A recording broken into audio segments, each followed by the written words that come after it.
Welcome વિદ્યાર્થી મિત્રો, GUJCET physics crash કોર્સમાં આપનું હાર્દિક સ્વાગત છે। ફરી પાછા આપણે ક્રેશ કોર્સની અંદર આજે ફિઝિક્સમાં ગુજકેટમાં જે 2022માં જે પેપર પૂછાયું હતું એ આપણે સોલ્વ કરવાના છીએ। ચાલો તો શરૂઆત કરીએ। એની સૌથી પહેલા એમસીક્યુ છે, એક પરમાણુમાં 5.4 ઇલેક્ટ્રોવોલ્ટ એટલે આ ઉર્જાનો તફાવત આપણને આપ્યો છે, ડેલ્ટા E કહી શકીએ આપણે। 5.4 ઇલેક્ટ્રોવોલ્ટ તફાવત બે ઉર્જા સ્તરોને જુદા પાડે છે। જ્યારે પરમાણુ ઉચ્ચ સ્તરથી નિમ્ન સ્તર પર સંક્રાંતિ કરે ત્યારે ઉત્સર્જિત વિકિરણની આવૃત્તિ, ચાલો મેળવવાનું શું છે આપણે F। તો ડેલ્ટા E બરાબર સૂત્ર શું થશે HF। F ને સૂત્રનો ગણતા બનાવીએ આપણે તો ડેલ્ટા E ના છેદમાં શું આવશે H। હવે ડેલ્ટા E જે છે 5.4 ઇલેક્ટ્રોવોલ્ટને આપણે જૂલમાં ફેરવીએ, છેદમાં H એટલે 6.63 ગુણ્યા 10⁻34। બરાબર, ચાલો આનું સાદું રૂપ તમે આપશો એટલે ફાઇનલ આન્સર જે છે આપણો 1.304 ગુણ્યા 10⁻15 હર્ટ્ઝ આવશે।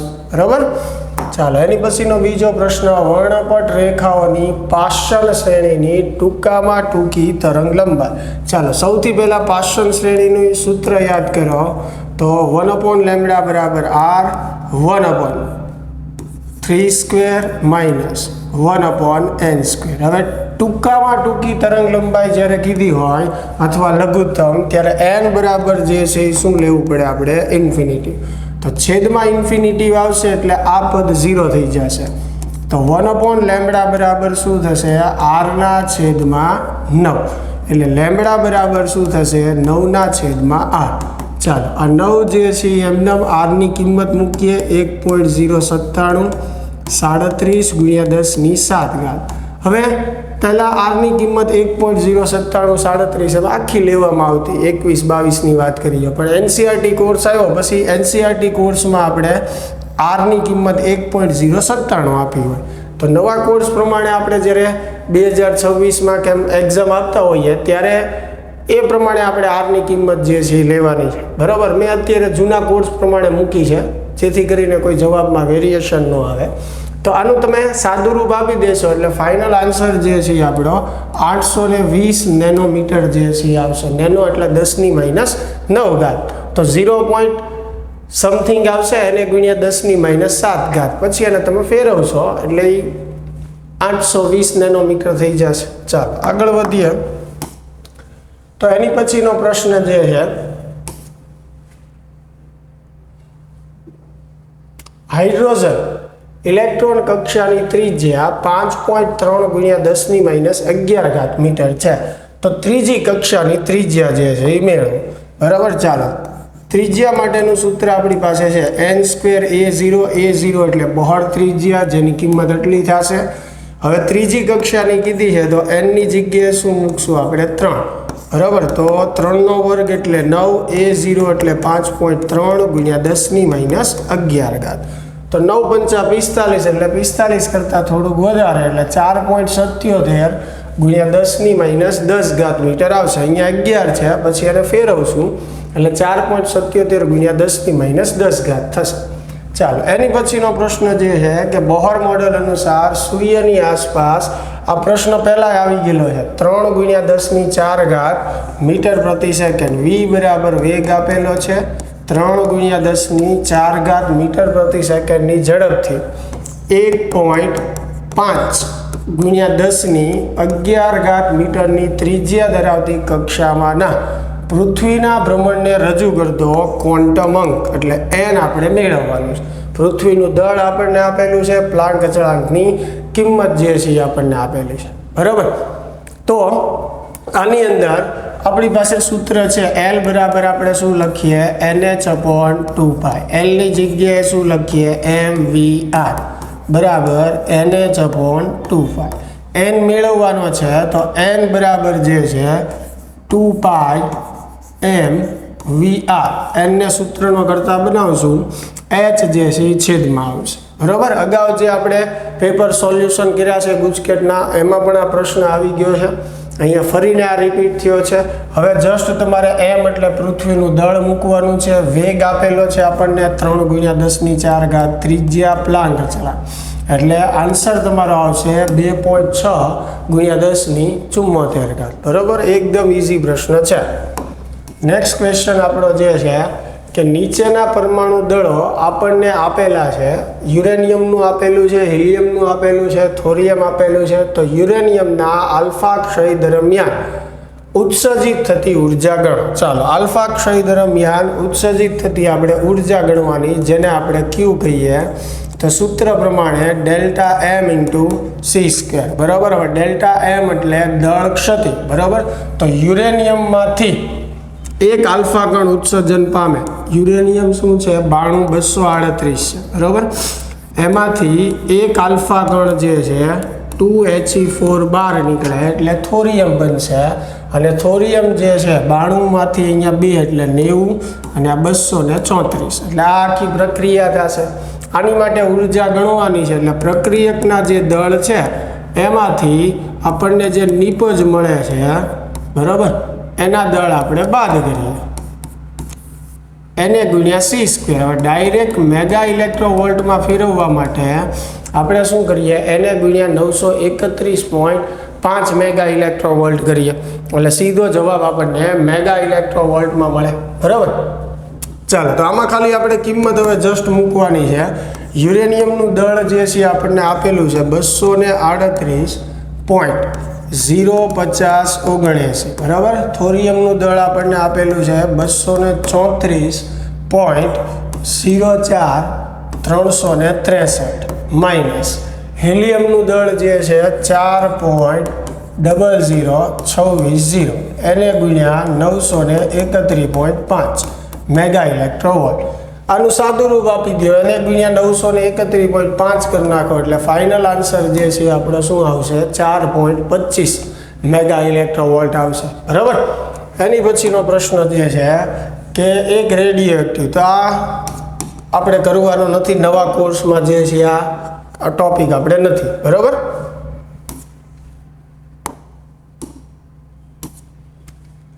ચાલો, SR નું અર્ધાયુષ્ય 7મો પ્રશ્ન પણ જે છે આપણે કરવાનો નથી. 7, 8 બંને જે છે એ જૂના કોર્સના છે, એટલે એ આપણે કરવાના રહેતા નથી. એની પછી 9મો, જ્યારે PN જંક્શનને ફોરવર્ડ બાયસ આપવામાં આવે ત્યારે. હવે આ પ્રશ્ન બહુ રિપીટ થયો બોર્ડની એક્ઝામમાં પણ. બરાબર. અને સાથે સાથે ગુજકેટમાં પણ 2 વાર આવી ગયો. તો PN જંક્શનને જ્યારે ફોરવર્ડ બાયસ આપવામાં આવે ત્યારે પોટેન્શિયલ બેરિયરની ઊંચાઈ જે છે એ શું થાય છે? ઘટે છે. બરાબર. ખ્યાલ જ છે, હવે તો આવડી જવું જોઈએ. ચાલો, એની પછી ધારો કે શુદ્ધ SI સ્ફટિકમાં 5 × 10⁻28 પરમાણુ પ્રતિ મીટર ક્યુબ છે. તેને 1 ppm ઘનતા સાથે આર્સેનિક વડે ડોપ કરવામાં આવે. એટલે જો એની અંદર 5 × 10�28 જેટલા પરમાણુ છે. હવે 1 ppm એટલે પાર્ટ્સ પર મિલિયન, મિલિયન એટલે 10⁶. એટલે કે 10⁶ એક આર્સેનિક ઉમેરવાનો. હવે આર્સેનિક પેન્ટાવેલેન્ટ છે, એટલે આર્સેનિક ઉમેરવાથી કયો પ્રકારનો અર્ધવાહક બને? N પ્રકારનો, જેમાં મેજોરિટી ઇલેક્ટ્રોનની હોય. તો 10⁶ એક ઉમેરવાનો છે, એટલે ભાગ્યા 10⁶ કરીએ એટલે આપણને ઇલેક્ટ્રોનની સંખ્યા મળે, જે 5 × 10⁻22 પ્રતિ મીટર ક્યુબ થશે. તો આપણને કીધું છે ઇલેક્ટ્રોન અને હોલની સંખ્યા ગણો. તો ઇલેક્ટ્રોનની તો આપણને મળી ગઈ. હવે હોલની ગણવા માટે આપણી પાસે સૂત્ર છે Ni² = Ne × NH. તો NH બરાબર શું થશે? Ni² / Ne. હવે Ni આપણને આપેલું છે કેટલું છે? 1.5 × 10⁻16 એનો વર્ગ. એના છેદમાં Ne જે છે 5 × 10⁻22. એટલે તમારો જવાબ આવશે 0.45 × 10⁻10. એને ફેરવશો એટલે 4.5 × 10⁹. એટલે આ હોલની સંખ્યા ઘનતા આપણને ઓપ્શનમાં આપેલી છે. બરાબર. એટલે આપણો જવાબ જે છે એ બી થશે. 11મો પ્રશ્ન, વિદ્યુત ફ્લક્સનું પારિમાણિક સૂત્ર. આ પણ પહેલા આવી ગયેલો છે. ચાલો, ફાઈ બરાબર સૂત્ર શું થાય? E × A. બરાબર. E નો એકમ ન્યૂટન પ્રતિ કુલમ, ક્ષેત્રફળનો એકમ મીટર સ્ક્વેર. પારિમાણિક સૂત્ર બનાવો તો ન્યૂટન માટે m1 L1 T-2, મીટર માટે L2, પછી નીચે કુલમ માટે શું આવશે A1 T1. તો m1 L વાળા કેટલા પદ છે 2 એટલે L ની ટોટલ 3 ઘાત, T ઉપર જશે એટલે T-3, A ઉપર જશે એટલે A-1. તો m1 L3 એવું પદ હોય એક આ છે C ઓપ્શનમાં, T-3 અને A-1 એટલે આપણો ઓપ્શન જે છે એ શું આવશે C આવશે. બરાબર, બાકી જોઈ શકો એક ઓપ્શનમાં નથી. એની પછીનો પ્રશ્ન 4×10⁻⁹ coulomb into metre dipole moment આપેલી છે. 4×10⁻⁹ કુલમ્બ ઇન્ટુ મીટર. ડાયપોલ ચાક માત્રા ધરાવતી એક વિદ્યુત ડાયપોલ 5×10⁴ ન્યૂટન પ્રતિ કુલમ વિદ્યુત ક્ષેત્ર આપેલું છે. માન ધરાવતા સમાન વિદ્યુત ક્ષેત્ર સાથે 60ના ખૂણે એટલે થીટા બરાબર કેટલું આપેલું છે આપણને 60. તો ડાયપોલ પર લાગતું ટોર્ક જે છે એ મેળવવાનું છે. હવે ડાયપોલ પર લાગતા ટોર્કનું સૂત્ર આપણને ખ્યાલ છે PE sin થીટા. થીટા કેટલું છે 60. ચાલો P જે છે આપણને કેટલું આપ્યું છે 4×10⁻⁹ બરાબર. E જે છે એ આપણને આપેલું છે 5×10⁴ અને sin 60 એટલે √3/2 અથવા 0.866 એમ તમે લખી શકો. તો આ બધાનો ગુણાકાર કરશો એટલે ફાઇનલી આપણો આન્સર જે છે એ આવશે 1.73×10⁻⁴ ન્યૂટન ઇન્ટુ મીટર. બરાબર, સાદું રૂપ આપી દેવાનું. અહીંયા હું તમને મેથડ દરેક પ્રશ્નમાં શીખવાડું છું. ગણતરીમાં આપણે ટાઈમ નથી બગાડતા, બરાબર, છતાં તમારે એકવાર ગણતરી કરીને ચેક કરી લેવાનું એટલે આન્સર કઈ રીતે આવે છે અને એને ફેરવીને ઓપ્શનમાં કઈ રીતે આપ્યો છે એ આપણને ખ્યાલ આવે. બરાબર. એની પછીનો પ્રશ્ન જે છે કે એક અનંત લંબાઈનો રેખીય વિદ્યુત ભાર 2 સેન્ટીમીટર અંતરે 9×10⁴ ન્યૂટન પ્રતિ કુલમ વિદ્યુત ક્ષેત્ર ઉત્પન્ન કરે છે. તો તેનાથી 3 સેન્ટીમીટર અંતરે ઉદ્ભવતું વિદ્યુત ક્ષેત્ર. ચાલો, અનંત લંબાઈના તાર માટે વિદ્યુત ક્ષેત્રનું સૂત્ર થાય E = λ/2πr∈0. તો અહીંયા આપણે જોઈ શકીએ કે તાર માટે વિદ્યુત ક્ષેત્ર અંતરના વ્યસ્ત સંબંધમાં છે. એટલે પહેલા કેસ માટે લખું તો E1 સમપ્રમાણમાં 1/r1, બીજા કેસ માટે લખીએ તો E2 સમપ્રમાણમાં 1/r2. હવે બંનેનો આપણે ગુણોત્તર લઈએ તો E2/E1 = શું થશે 1/r2/1/r1. બરાબર, તો આનો જવાબ આવશે R1/R2. R1 જે છે ઉપર જશે. ચાલો, R1 જે છે આપણને કેટલું આપેલું છે 2, બરાબર, અને R2 જે છે કેટલું આપેલું છે 3. તો E2/E1 = 2/3. તો મારે E2 જોઈએ છે તો આ 2/3 એમનો. E1 જે છે ગુણાકારમાં જશે. E1 કેટલું આપેલું છે આપણને 9×10⁴. તો 3 તેરી 9, 3 દુ 6 એટલે જવાબ આપણો થશે 6×10⁴ ન્યૂટન પ્રતિ કુલમ. ચાલો, તો 6×10⁴ એટલે પહેલો જ ઓપ્શન જે છે એ આપણો જવાબ થશે. એની પછીનો પ્રશ્ન 4 માઇક્રોફેરેડે કેપેસિટન્સ વાળા 4 કેપેસિટરને કેવી રીતે જોડવામાં આવે કે જેથી તેનું સમતુલ્ય કેપેસિટન્સ 1.6 માઇક્રોફેરેડે થાય.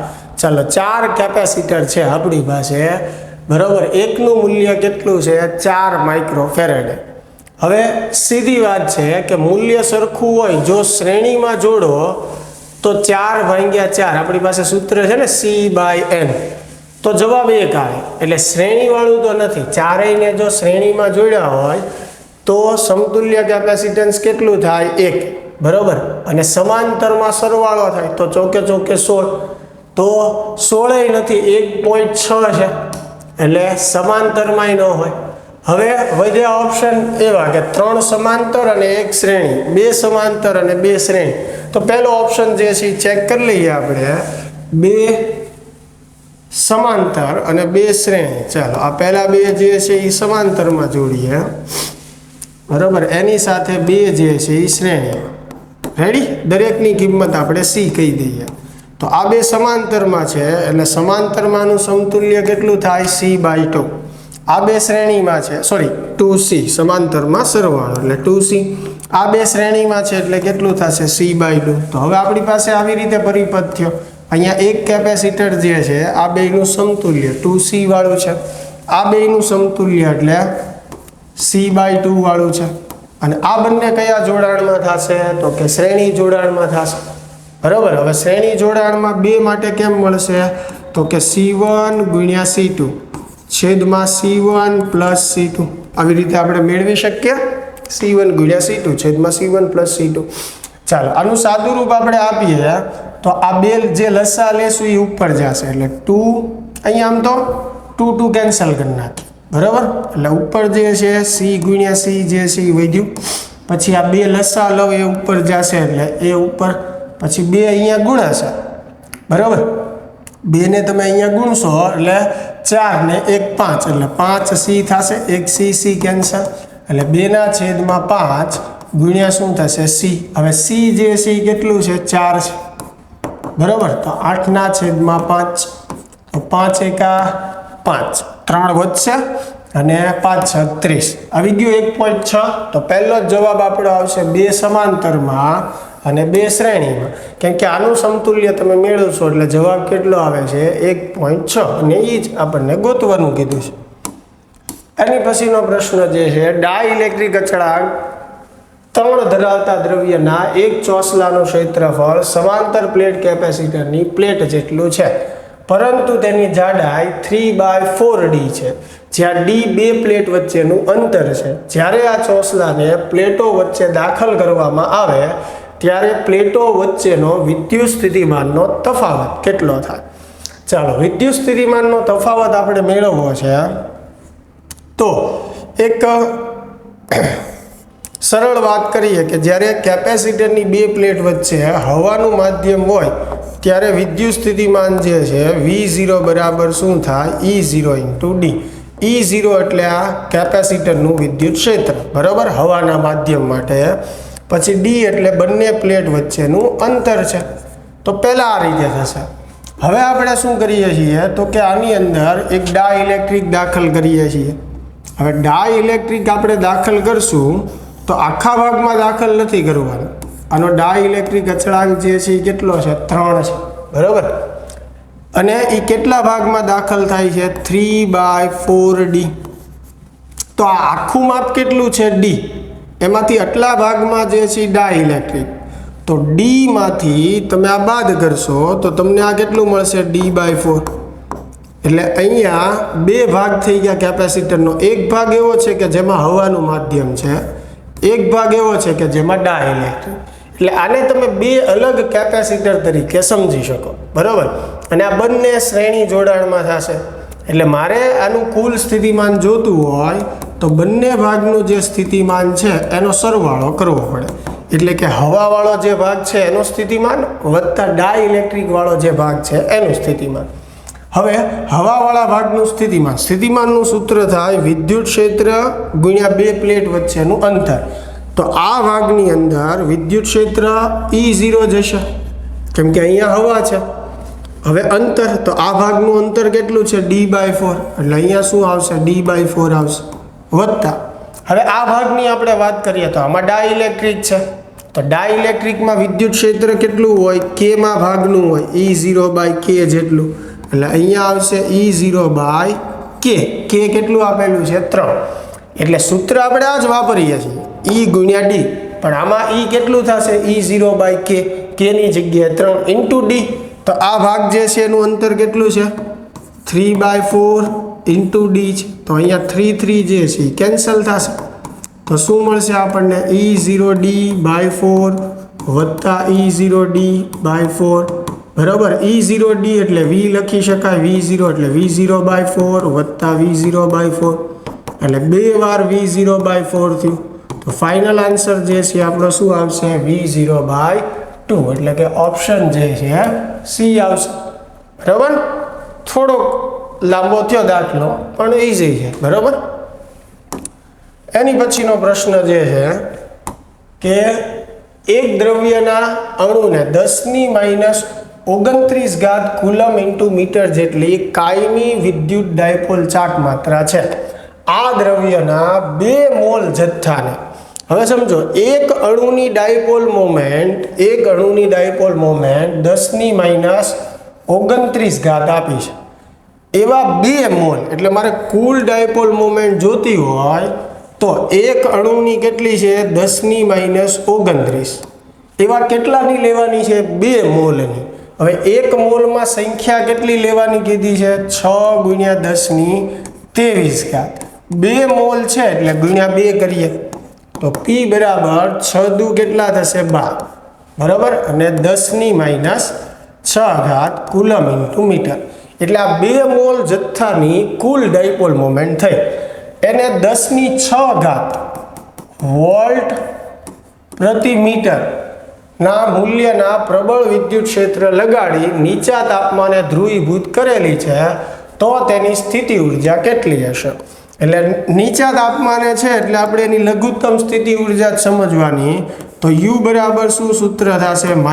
-PE, લઘુત્તમ સ્થિતિ ઉર્જા માટે. તો -P જે છે એ કેટલું છે? 12 × 10⁻⁶. પછી E જે છે એ કેટલું છે? 10⁶. તો -6 + 6 કેન્સલ, એટલે જવાબ આપણો આવશે -12 જૂલ. બરાબર.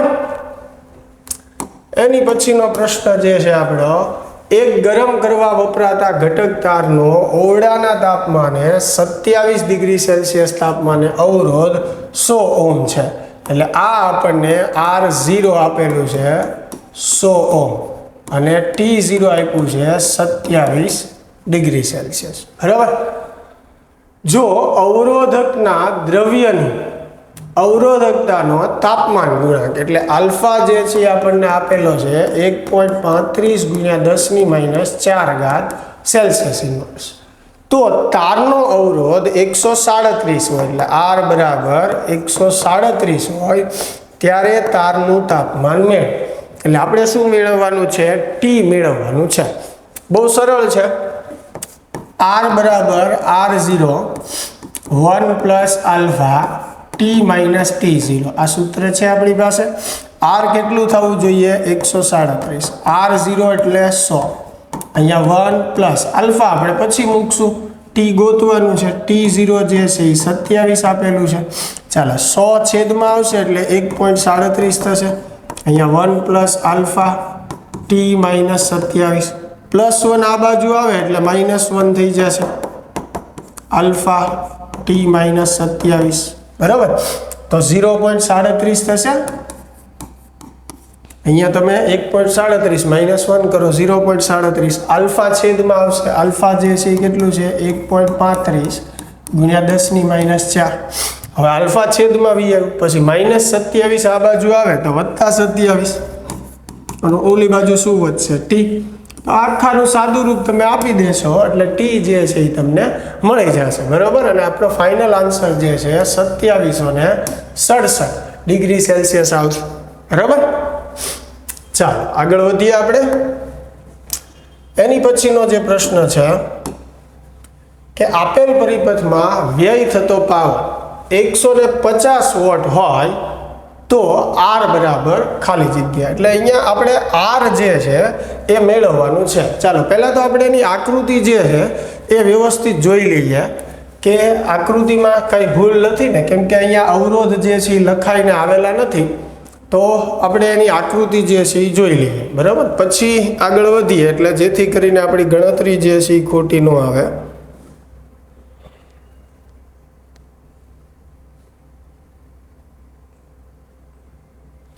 તમારી પાસે પેપર હોય તો પેપર પણ સાથે રાખજો એટલે ખ્યાલ આવે. ચાલો, કેટલામો પ્રશ્ન છે? આ 18મો. ઓકે, 18મા પ્રશ્નમાં આ આકૃતિમાં ભૂલ છે. આપણને આકૃતિ જે છે આવી રીતે આપેલી છે.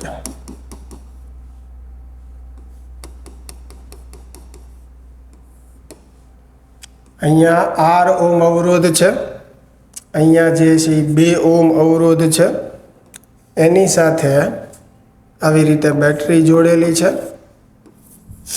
અને બેટરીના વોલ્ટ જે છે એ આપણને આપેલા છે 15 વોલ્ટ. બરાબર. તો હવે આપણને પ્રશ્ન એવો પૂછ્યો છે કે આખા પરિપથમાં વ્યય થતો પાવર 150 વોલ્ટ હોય તો આરની કિંમત જે છે એ કેટલી થાય? હવે સમજો, વ્યય થતા પાવરનું સૂત્ર જે છે P બરાબર I²R થાય. એમાં R જે છે એ અવરોધ છે. હવે આપણને વ્યય થતો પાવર આખા પરિપથ માટે આપેલો છે, તો આખા પરિપથનો આપણે અવરોધ લેવો જોઈએ, એટલે એને આપણે R પ્રાઇમ કહી દઈએ. તો આખા પરિપથનો અવરોધ R પ્રાઇમ બરાબર કેટલો થાય? આ બે સમાંતરમાં છે, ધ્યાનથી જુઓ, આ બે સમાંતરમાં છે, તો એનો ટોટલ અવરોધ કેટલો થશે? 2R, R1 ગુણ્યા R2 છેદમાં 2 + R, એટલે આ એનો ટોટલ અવરોધ થશે. હવે વાત આવી પ્રવાહની, તો પ્રવાહનું સૂત્ર જે છે એ શું થાય? I બરાબર શું થાય? V/R. હવે R એટલે શું થશે? તો કે પરિપથનો કુલ અવરોધ. પરિપથનો કુલ અવરોધ તો મેં લખ્યો છે સામે, તો શું થશે? V/2R છેદમાં 2 + R. તો I બરાબર શું થવાનું? V/2 + R, આ ઉપર જશે, છેદમાં શું આવશે? 2R. ચાલો, તો વ્યય થતા પાવરનું સૂત્ર જે છે P બરાબર શું થશે? I²R. R પ્રાઇમ લેવું પડશે. હવે I જે છે આ તો આપેલું છે આપણને 150, બરાબર. હવે I જે છે એ કેટલું આવે છે? તો કે V2 + R છેદમાં 2R. પણ I નો વર્ગ છે, તો અહીંયા જે છે દરેક પદનો વર્ગ થશે, એને ગુણ્યા R પ્રાઇમ. તો R પ્રાઇમ જે છે એ કેટલું છે? 2R છેદમાં 2 + R. હવે આ 150 એઝ ઇટ ઇઝ એમને મૂકી દઈએ, બરાબર. V નો વર્ગ, V જે છે વોલ્ટ આપ્યા છે, કેટલા છે? 15, એટલે 15 નો વર્ગ. રેડી? ચાલો, એક 2R કેન્સલ થશે, એક 2 + R 2 + R, એટલે અહીંયા 2 + R વધશે અને છેદમાં શું વધશે? 2R વધશે. ક્લિયર થાય છે? ચાલો, હવે R આપણે મેળવવાનું છે. આપણને શું પૂછ્યું છે કે R જે છે એ કેટલું થશે? તો જેમ કે અહીંયા સાદુરૂપ આપવું હોય તો આ 2R જે છે અહીંયા ગુણી નાખવું, એટલે 150 ગુણ્યા 2 કરીએ એટલે કેટલા થશે? 300R થશે. પછી આ જે છે એ 225, એને ગુણ્યા 2 + R, બરાબર. હવે તમે ઈચ્છો તો 225 જે છે એને ભાંગી નાખો, અથવા તો આની સાથે અંદર ગુણી નાખો તોય ચાલશે, જે રીતે તમને યોગ્ય લાગે એ રીતે, બરાબર. અહીંયા 300R, ધારો કે 225 અંદર ગુણી નાખીએ તો 225 ગુણ્યા 2 એટલે 450 થશે, વત્તા 225R, બરાબર.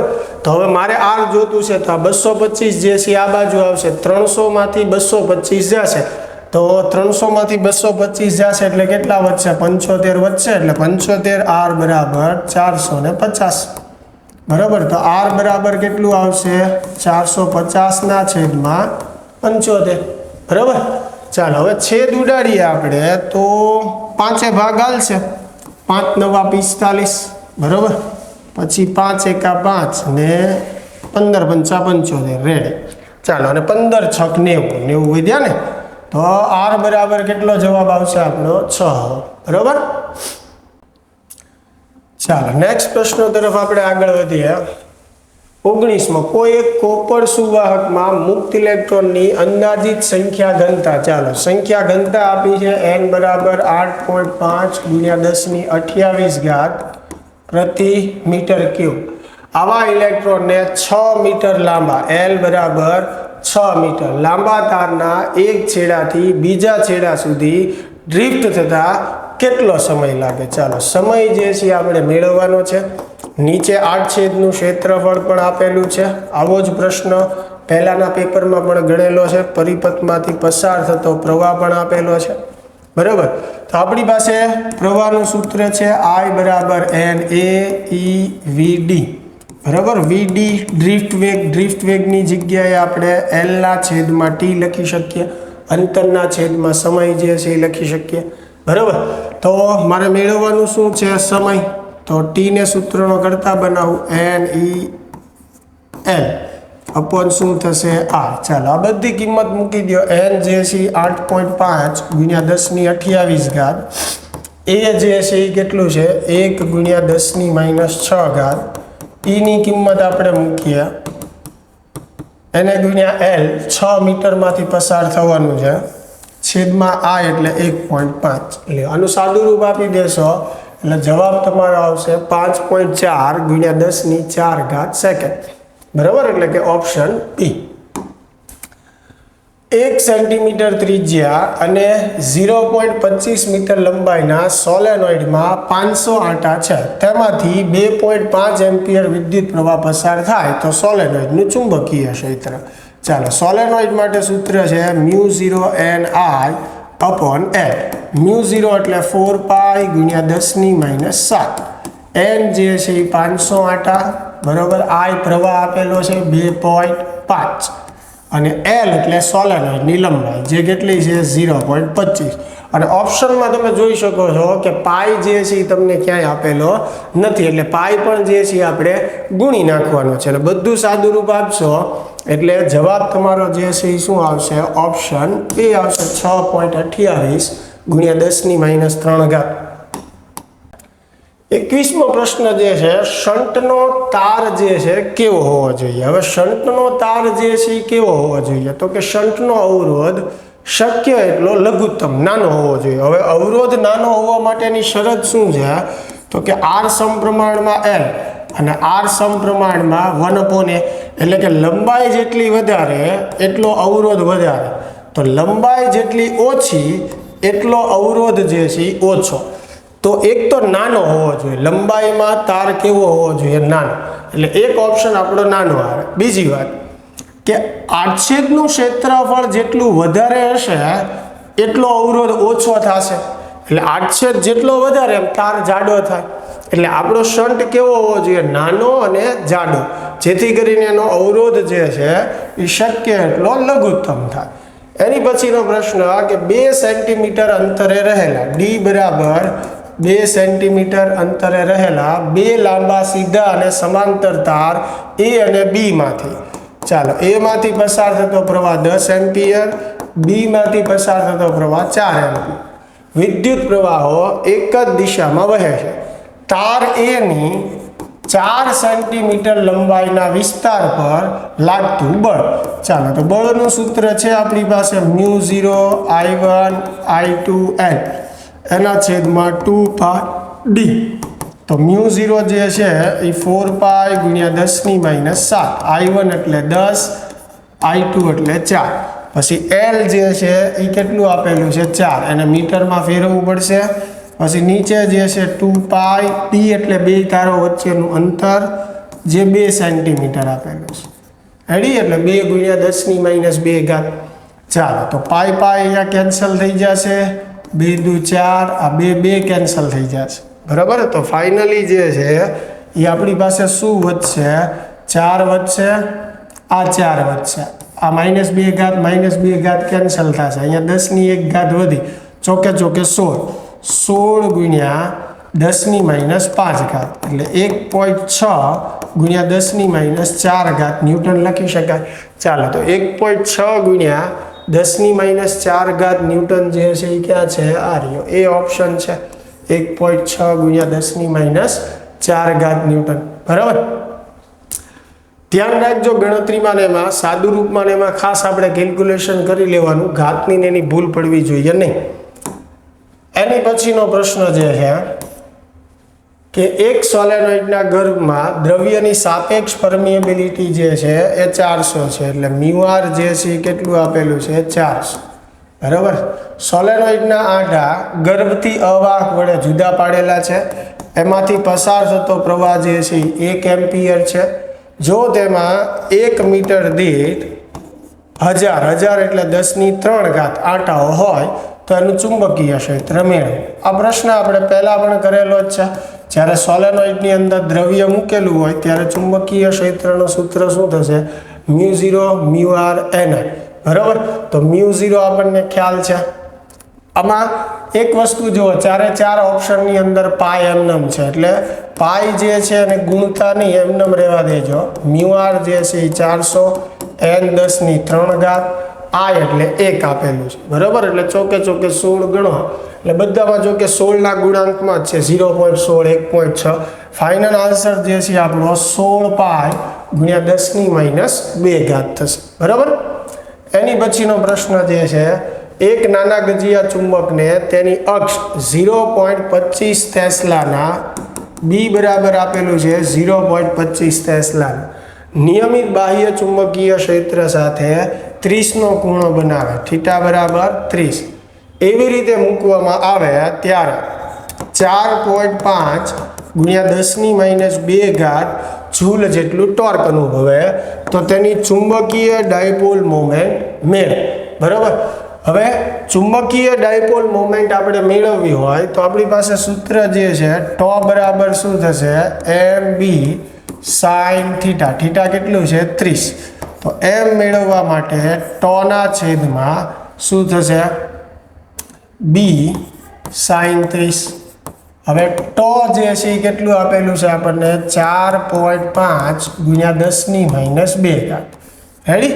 પછી બી જે છે એ કેટલું આપેલું છે 0.25 અને સાઇન 30 કેટલું થશે 1/2 અથવા તો 0.5 થશે બરાબર. ચાલો તો આ બધું સાદું રૂપ આપશો એટલે ફાઇનલ આન્સર જે છે તમારો શું આવશે 0.36 જૂલ પ્રતિ ટેસ્લા આવશે બરાબર. અને આ પ્રશ્ન ઘણી વાર રિપીટ થયેલો જ છે એટલે તમને ખ્યાલ આવી જ જશે કે ભાઈ આ પ્રશ્નો તો આગળ આવી ગયેલા છે. એની પછી 25મો, પ્રેરિત ઈએમએફની દિશા એવી હોય છે કે તે એવો વિદ્યુત પ્રવાહ ઉત્પન્ન કરે કે જે તેને ઉત્પન્ન કરતા ચુંબકીય ફ્લક્સના ફેરફારનો વિરોધ કરે. આ વાક્ય કોનું છે, લેન્ઝના નિયમનું છે. સીધું જ છે, એમાં જવાબ શું આવશે, લેન્ઝ આવશે બરાબર. પાસે રહેલા ગુચડાની જોડનું અન્યોન્ય પ્રેરકત્વ એટલે એમ 1.5 હેનરી છે. જો એક ગુચડામાં 0.5 સેકન્ડમાં વિદ્યુત પ્રવાહ 0 થી 10 એમ્પિયર નો છે તો અન્ય ગુચડા સાથે સંકળાયેલું ફ્લક્સ, તો ફાઈ બરાબર સૂત્ર શું થશે, એમ ગુણ્યા આઈ બરાબર. એમ જે છે 1.5, આઈ એટલે પ્રવાહનો ફેરફાર 10, તો જવાબ જે છે આપણે શું આવશે 15 વેબર બરાબર. આ પ્રશ્ન તે ગુજકેટ અને ગુજરાત બોર્ડમાં બધે આપણને જોવા મળે છે. એની પછીનો પ્રશ્ન, 30 સેન્ટીમીટર લંબાઈ, 25 સેન્ટીમીટર સ્ક્વેર આડછેદનું ક્ષેત્રફળ, 500 આંટાઓ વાળું અને જેના ગર્ભ ભાગમાં હવા હોય તેવું સોલેનોઇડ 2.5 એમ્પિયર પ્રવાહનું વહન કરે છે. આ પ્રવાહને અચાનક 10⁻³ ઘાત સેકન્ડના ટૂંકા સમયગાળામાં બંધ કરવામાં આવે તો આ પરિપથમાં ખુલ્લી કળના છેડા વચ્ચે પ્રેરિત ઈએમએફ કેટલું હશે બરાબર. સોલેનોઇડની નજીક ચુંબકીય ક્ષેત્રનો ફેરફાર અવગણવાનો. ચાલો તો આપણે મેળવવાનું એ છે કે 10⁻³ ઘાત સેકન્ડમાં બંધ કરી દેવામાં આવે પ્રવાહ તો પ્રેરિત ઈએમએફ કેટલું થશે. હવે ઈએમએફનું સૂત્ર જો આપણે જોઈએ તો એન આંટા ધરાવતી વસ્તુ માટે શું થશે, n delta phi upon delta t. ફેરેડેનો નિયમ જ છે, ઈ બરાબર એન dφ/dt બરાબર. હવે એમ જે છે એઝ ઇટ ઇઝ ફાઈ આપણે મૂકીએ તો ફાઈની જગ્યાએ આપણે શું લખી શકીએ બરાબર. ફાઈની મારે કિંમત મૂકવી હોય તો બી ઇન્ટુ એ લખી શકું, ફાઈ બરાબર છેદમાં delta T as it is. ચાલો હવે બીની કિંમત આપણે મૂકીએ તો બી એટલે ચુંબકીય ક્ષેત્ર. અહીંયા વાત શેની છે, સોલેનોઇડની. સોલેનોઇડ જે છે એની માટે ચુંબકીય ક્ષેત્રનું સૂત્ર શું થશે, μ0 NI છેદમાં M. સોલેનોઇડ માટે સૂત્ર શું થશે, બીનું μ0 NI છેદમાં L આવશે, એ મૂકી દીધું. બાકી શું રહ્યું લખવાનું, એ બરાબર ઇન્ટુ એ. ચાલો હવે અચળ પદો જે હોય એ આપણે બહાર લઈ લઈએ, જેમ કે n ગુણ્યા n જે છે n² થશે બરાબર. એ જે છે μ0 જે છે એ બહાર લઈ લઈએ, એ જે છે એ બહાર લઈ લઈએ, n ગુણ્યા n² μ0 બહાર આવી જશે બરાબર. પછી એ જે છે એ બહાર, તો અંદર શું વધશે, ડેલ્ટા આઈ પ્રવાહનો ફેરફાર બરાબર. એવી રીતે આના છેદમાં L જે છે એમનો અહીંયા ડેલ્ટા ટી. તો હવે આપણી પાસે બધી કિંમત છે, n છે, n કેટલું આપેલું છે આપણને 500, તો n 500 મૂકી દો. μ0 એ એટલે ક્ષેત્રફળ 25 સેન્ટીમીટર સ્ક્વેર. તો એને મીટરમાં ફેરવવાનું, 25 ગુણ્યા 10⁻⁴ થશે. એટલે એ મૂકી દીધું ડેલ્ટા આઈ, એટલે પ્રવાહનો ફેરફાર કેટલો થશે 2.5 એમ્પિયર. એટલે ડેલ્ટા આઈ ની જગ્યાએ 2.5 એમ્પિયર. પછી એલ એટલે લંબાઈ 30 સેન્ટીમીટર આપી છે, એટલે 30 ગુણ્યા 10⁻² એલ મૂકવાનું. ડેલ્ટા ટી કેટલું આપેલું છે આપણને 10⁻³ સેકન્ડ. તો આ બધો તમે મૂકશો કિંમત, એટલે ફાઇનલ આન્સર જે છે તમારે શું આવશે 6.54 વોલ્ટ. બરાબર, કિંમત મૂકીને ગણી જોવાનું ખાસ. ચાલો એની પછીનો પ્રશ્ન જે છે કે આદર્શ ટ્રાન્સફોર્મર માટે NS > NP હોય. હવે જો NS > NP એટલે કે સેકન્ડરી વિભાગમાં આટાની સંખ્યા વધારે. હવે સેકન્ડરી વિભાગમાં આટાની સંખ્યા વધારે હોય તો સીધી વાત છે કે સેકન્ડરી એટલે કે આઉટપુટ વિભાગની અંદર વોલ્ટેજ આપણને વધારે મળે. એટલે આપણો જવાબ આવે VS > VP. બરાબર, આદર્શ ટ્રાન્સફોર્મર કીધું છે તો મૂંઝાવાનું નહીં. આદર્શ ટ્રાન્સફોર્મર માટે શું હોય, ઇનપુટ પાવર અને આઉટપુટ પાવર સરખા હોય. એટલે કે VPIP બરાબર શું હોય VSIS, આદર્શ હોય તો. બરાબર છે, પણ વોલ્ટેજમાં તો જે પદ્ધતિ છે કે NS વધારે હોય તો સ્ટેપ અપ થયું, સ્ટેપ અપની અંદર આઉટપુટ વધારે હોય. બરાબર, NP વધારે હોય તો સ્ટેપ ડાઉન થયું, તો એની અંદર વોલ્ટેજ ઘટીને મળે. તો VP જે છે એ વધારે હોય, VS ઓછું હોય. તો અત્યારે આપણને NS વધારે આપ્યું છે તો એ પ્રમાણે સ્ટેપ અપ થયું, એટલે આપણો આન્સર VS > VP આવશે. એની પછી જે છે 31મો પ્રશ્ન. ચાલો,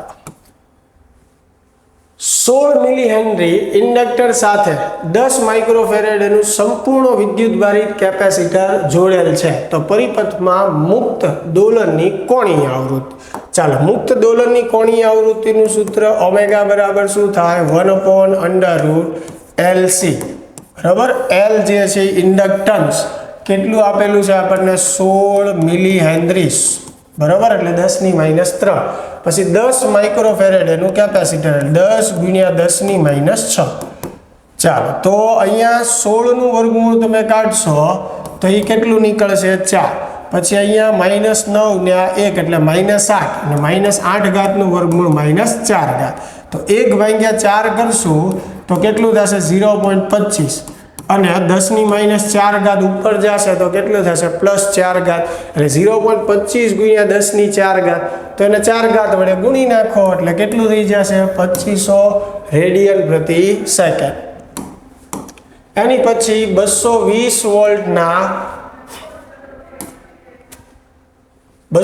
વોલ્ટના સપ્લાય માટે એક વિદ્યુત બલ્બ 200 વોટનું રેટિંગ ધરાવે છે. તો આ બલ્બનો અવરોધ કેટલો થશે? તો આ બહુ ઈઝી થાય. P બરાબર જે છે એ શું થશે V²/R. તો R બરાબર શું થશે V²/P. ચાલો, V એટલે 220 એટલે 220 ગુણ્યા 220. બરાબર, P જે છે કેટલું આપેલું છે આપણને 200 આપેલું છે. ચાલો, તો આ 2 મીંડા કેન્સલ થશે, 2 11. બરાબર, તો 22 ગુણ્યા 11 કરશો એટલે લગભગ 484. ગણી જોઈએ 22 ગુણ્યા 11 એટલે 0 2 2 એટલે 242 ઓમ જે છે એ થશે. સોરી, 484 નહીં, પણ કેટલું થશે 242 ઓમ. રેડી, એકદમ ઈઝી. એની પછી જે છે કે એક રેડિયો 6 મેગાહર્ટ્ઝ થી 12 મેગાહર્ટ્ઝની વચ્ચે કોઈ રેડિયો સ્ટેશનને ટ્યુન કરી શકે છે, તો એને અનુરૂપ તરંગ લંબાઈનો ગાળો. ચાલો, પહેલા કેસ માટે લેમ્બડા બરાબર C/F, એટલે F1 મૂકશું. C એટલે 3 ગુણ્યા 10⁸. બરાબર, F1 જે છે એ 6 ગુણ્યા મેગા છે એટલે 10⁻12, 3/6 કરશો એટલે 0.5 આવશે. બરાબર, C ની કિંમત મૂકી, પછી સોરી મેગા છે એટલે અહીંયા 6 આવશે ને, મેં 12 મૂકી દીધું. તો 0.5 ગુણ્યા 10 ની કેટલી ઘાત થશે 2. એટલે આ પહેલો જવાબ આપણો શું આવશે 50 મીટર. બરાબર, હવે બીજા માટે લેમ્બડા2 બરાબર C/F2. તો C જે છે 3 ગુણ્યા 10⁸. હવે F2 જે છે કેટલું છે 12 મેગા એટલે 10⁶. 6 તો 3 ચોક 12, 1 ભાગ્યા 4 એટલે 0.25 ગુણ્યા 10^2 એટલે આનો જવાબ કેટલો આવશે? 25 મીટર આવશે. તો આપણો જવાબ જે છે 25 મીટરથી 50 મીટર એટલે ઓપ્શન બી જે છે એ આપણો જવાબ થશે. ચાલો, એક વિદ્યુત ભાર તેના સરેરાશ સંતુલન સ્થાનની આસપાસ 10⁹ હર્ટ્ઝની આવૃત્તિથી દોલન કરે તો આ દોલક દ્વારા ઉત્પન્ન થતા વિદ્યુત ચુંબકીય તરંગોની આવૃત્તિ તો 10⁹ જ આવશે. જેટલી આવૃત્તિથી દોલન કરતા હોય એટલી જ આવૃત્તિવાળા વિકિરણનું એ શું કરે? ઉત્સર્જન કરે. બરાબર? એટલે 10⁹ જે છે એ આપણો જવાબ છે. એની પછીનો પ્રશ્ન, હવામાં રાખેલા એક બિંદુવત ઉદ્ગમમાંથી પ્રકાશ એક કાચની ગોળીય સપાટી n બરાબર 1.5 અને વક્રતા ત્રિજ્યા 20 સેન્ટીમીટર પર હોય આપાત થાય છે. આ ગોળીય સપાટીથી પ્રકાશ ઉદ્ગમ 100 સેન્ટીમીટર દૂર છે તો પ્રતિબિંબ અંતર કેટલું થશે? ગોળીય સપાટી માટે આપણી પાસે સૂત્ર છે -n1/u પ્લસ n2/v બરાબર n2 - n1 અપોન આ. ચાલો, -n1 1 u એટલે વસ્તુ અંતર, સંજ્ઞા પ્રમાણે માઇનસ આવશે 100, n2 એટલે 1.5, v આપણે મેળવવાનું છે અહીંયા 1.5 - 1 છેદમાં r જે છે એ કેટલું? 20. બરાબર? n2 એટલે 1.5, n1 હવામાં રાખેલું એટલે 1 થશે. બરાબર? તો હવે અહીંયા માઇનસ માઇનસ કેન્સલ થશે, 1/100 કરશો એટલે 0.01 આવશે. બરાબર? વત્તા 1.5 છેદમાં v બરાબર અહીંયા 1.5 - 1 એટલે 0.5, 0.5/20 કરશું એટલે 0.066 કે 67 જેવું આવશે. બરાબર? હવે આ જે છે અહીંયા માઇનસ માઇનસ જે છે આખું શું થયું છે? પ્લસ થયું છે. બરાબર? એટલે એક ખાસ ધ્યાન રાખજો, વી જે છે એ શું કરવાનું છે? આપણે મેળવવાનું છે. બરાબર? આર જે છે એ કેટલું આપણને આપેલું છે? 20. 1.5 માંથી 1 બાદ કરશો એટલે કેટલું આવશે? 0.5. 0.5 ભાગ્યા તમારે શું કરવાનું છે? 20. હવે તમારે આમાંથી મેળવવાનું શું છે? વી મેળવવાનું છે. બરાબર? તો વી તમે આમાંથી મેળવશો એટલે ફાઇનલ આન્સર જે છે તમારો શું આવશે? 100 સેન્ટીમીટર આવશે. બરાબર? ચાલો, આગળ વધીએ છીએ આપણે. તો એની પછીનો પ્રશ્ન, 1.55 વક્રી વળાંક ધરાવતા કાચમાંથી બંને સપાટીઓની વક્રતા ત્રિજ્યા સમાન હોય તેવા દ્વિબહિર્ગોળ લેન્સ બનાવવાનો છે તો 20 સેન્ટીમીટર કેન્દ્ર લંબાઈ મેળવવા માટે જરૂરી વક્રતા ત્રિજ્યા. ચાલો, લેન્સની ત્રિજ્યા સરખી હોય ત્યારે આપણી પાસે એક શોર્ટકટ સૂત્ર છે કે જો લેન્સની ત્રિજ્યા સરખી હોય તો કેન્દ્ર લંબાઈનું સૂત્ર શું થશે? f બરાબર r/2 n - 1. બરાબર? હવે જે છે આની અંદર આપણે r મેળવવો છે તો r ને સૂત્રનો કરતા બનાવીએ તો આ ગુણાશે 2f n - 1. 2f જે છે એ કેટલું આપણને આપેલું છે? કેન્દ્ર લંબાઈ 20. બરાબર? હવે n જે છે એ કેટલું છે? વક્રી વળાંક 1.55 એટલે 1.55 - 1 તો 2 × 20 × 0.55. ચાલો, આનો ગુણાકાર કરશો એટલે ફાઇનલ જવાબ જે છે આપણો શું આવશે? 22 સેન્ટીમીટર જે છે આવશે. બરાબર? 35મો, 30 સેન્ટીમીટર કેન્દ્ર લંબાઈના બહિર્ગોળ લેન્સને 10 સેન્ટીમીટર કેન્દ્ર લંબાઈના અંતર્ગોળ લેન્સ સાથે સંપર્કમાં રાખ્યો છે તો સંયોજનની કેન્દ્ર લંબાઈ કેટલી? ચાલો, બે લેન્સ માટે આપણી પાસે સૂત્ર છે સંયોજનનું, f1 f2 છેદમાં f1 + f2. પહેલો લેન્સ બહિર્ગોળ છે એટલે એની કેન્દ્ર લંબાઈ ધન, બીજો અંતર્ગોળ છે એટલે એની કેન્દ્ર લંબાઈ માઇનસ. એવી જ રીતે નીચે 30 - 10 ઉપર થશે -300, નીચે થશે 20. એક મીંડું કેન્સલ. બરાબર? જવાબ આવશે આપણો -15. બરાબર? એટલે એ ઓપ્શન જે છે એ આપણો સાચો જવાબ. ચાલો, એની પછીનો પ્રશ્ન જે છે કે અધ્રુવીભૂત પ્રકાશ એક સમતલ કાચની સપાટી પર આપાત થાય છે ત્યારે પરાવર્તિત અને વક્રીભૂત કિરણો એકબીજાને લંબ થાય છે તો એની માટે આપાત કોણ કેટલો? હવે અહીંયા બંને કિરણો લંબ થાય, પરાવર્તિત ને વક્રીભૂત, ત્યારે પરાવર્તિત કિરણ સંપૂર્ણપણે ધ્રુવીભૂત હોય અને એની માટે બૂસ્ટરનો નિયમ લાગુ પડે. 10 આઈ બરાબર એન, બરાબર. હવે ટેન આઈ બરાબર એન, એન જે છે એ શું દર્શાવે છે? માધ્યમનો વક્રીભવનાંક. હવે અહીંયા કાચ આપણને કીધું છે તો કાચ માટે આપણે વક્રીભવનાંક કેટલો લઈએ? 1.5. એટલે ટેન આઈ બરાબર શું થશે? 1.5. તો મારે આઈ જોતું હોય તો એ શું થશે? Tan inverse 1.5. તો આ કિંમત તમે કોષ્ટકમાંથી જોઈને મૂકશો એટલે આઈ બરાબર કેટલું આવશે? 57 ડિગ્રી, 56.9 જેવું આવશે. એટલે 57 જે છે એ તમે કહી શકો. બે સ્લિટ વચ્ચેનું અંતર 3 મિલીમીટર છે. ચાલો, બે સ્લિટ વચ્ચેનું અંતર ડી એટલે 3 મિલીમીટર. પડદો 2 મીટર દૂર રાખેલો છે એટલે ડી બરાબર 2 મીટર. જ્યારે 600 નેનોમીટર લેમ્બડા બરાબર શું આપેલું છે? 600 નેનોમીટર તરંગ લંબાઈનો બ્લુ ગ્રીન પ્રકાશ આપવામાં આવે ત્યારે શલાકાઓ વચ્ચેનું અંતર કેટલું હશે? એટલે ક્રમિક શલાકાઓ વચ્ચેનું અંતર. ક્રમિક શલાકાઓ વચ્ચેનું અંતર એનું સૂત્ર થાય લેમ્બડા ડીના છેદમાં ડી. લેમ્બડા જે છે એ કેટલું છે? 600. નેનો એટલે 10⁻9. કેપિટલ ડી જે છે એ 2 આપેલું છે અને સ્મોલ ડી જે છે એ 3 મિલી. મિલી એટલે 10⁻3. ખાસ યુનિટને ફેરવવાનું જે છે આપણે ભૂલવાનું નથી, એટલે આપણે આન્સરમાં કોઈ ભૂલ નહીં થાય. હવે આનું સાદું રૂપ જે છે એ તમે આપી દેશો એટલે જવાબ આપણો 0.4 મિલીમીટર આવશે, બરાબર. એની પછીનો પ્રશ્ન આપણે કોર્સમાંથી નીકળી ગયો છે, ફ્રેનલ અંતરવાળો છે. એકદમ ઇઝી છે. ઝેડ બરાબર a સ્ક્વેર બાય લેમ્બડા થાય. એ તમને આપેલું છે, આ સિલ્કની પહોળાઈ લેમ્બડા આપેલું છે એટલે ઝેડ મળી જશે. પણ હવે નવા કોર્સમાં છે નહીં એટલે કરવાની જરૂર નથી. એની પછી 6.4 × 10⁶ મીટર પ્રતિ સેકન્ડની ઝડપથી ગતિ કરતા ઇલેક્ટ્રોન સાથે સંકળાયેલી દ્રવરોગલી તરંગ લંબાઈ. હવે મેં તમને આ કીધેલું જ છે કે દરેક પેપરમાં દ્રવરોગલી તરંગ લંબાઈનો એક પ્રશ્ન તો હોય જ છે. લેમ્બડા બરાબર h/mv.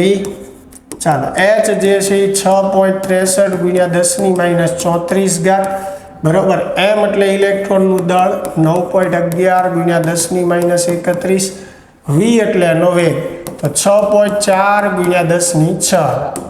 ચાલો, તો આનું સાદું રૂપ આપશો એટલે જવાબ આપણને મળી જશે. અને કેટલો આવશે? 0.114 નેનોમીટર, બરાબર.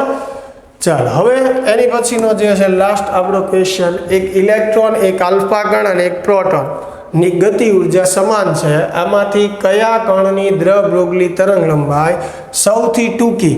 સૌથી ટૂંકી એટલે ઓછી હશે. હવે ગતિ ઉર્જાના સંદર્ભમાં આપણી પાસે તરંગ લંબાઈનું સૂત્ર છે લેમ્બડા બરાબર h/√2mk. જો કે બધાનો સરખો હોય તો તરંગ લંબાઈ જે છે એ દળના વર્ગમૂળના વ્યસ્ત સંબંધમાં હોય, બરોબર છે. તો આપણને પૂછ્યું છે તરંગ લંબાઈ સૌથી ઓછી થવી જોઈએ. હવે આ ઓછું થવા માટે આ સૌથી વધારે થવું જોઈએ. તો આ ત્રણેય કણોમાં સૌથી વધારે દળ કોનું હોય? આલ્ફા કણ, બરોબર. એટલે એની તરંગ લંબાઈ ઓછી થાય એટલે જવાબ જે છે આપણો શું આવશે? આલ્ફા કણ, બરોબર. ચાલો મિત્રો, તો આશા છે કે આ તમને કોન્સેપ્ટ ક્લિયર કરવામાં મદદરૂપ થતું હશે. મળીએ હવે નેક્સ્ટ વિડીયો લેક્ચરમાં.